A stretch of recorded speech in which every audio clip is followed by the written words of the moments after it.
much money do you want your parents to leave for you as inheritance? I want you to think about this question because a lot of us have not thought about this question. You see, there are three questions that every advisor has asked me, and I wanted to answer these three questions for you today. Succession planning is never taught, and I don't understand why. So let me tell you the reason why after figuring this out. Number one, most people don't understand how succession is done correctly.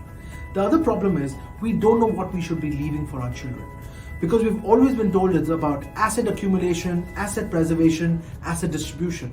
And in truth, that's not what we want to leave our kids. Think about this. Would you rather leave $10 million as a lump sum for your children or give them $1 million every year for the rest of their life? Which one would you choose? If you are the person who chooses $10 million, then I've got a very bad news for you. If your kids lose that money, they lose everything. But if you leave them $1 million every year for the rest of their life, even if they lose it in the first year, they've got it again next year. And that's the advantage of proper succession planning. Unfortunately, we haven't been taught that because we've always focused on assets instead of income. So please understand something. If you truly want to learn how to do inheritance succession planning, you need to learn to differentiate between assets and income. And I wish people taught you that. The second question that came up was, Dr. Sanjay, why so many advisors focus on protection rather than wealth transfer? Insurance inherently has always been a protection tool. Think about it. What was insurance built for? Insurance was built for protection. However, if you are creative and you understand how insurance policies work, you can use it for the best inheritance strategies ever. Because insurance is a potentially tax-free asset that you leave for your kids. Why can't we use it properly, just specifically for inheritance? And I want you to think about this.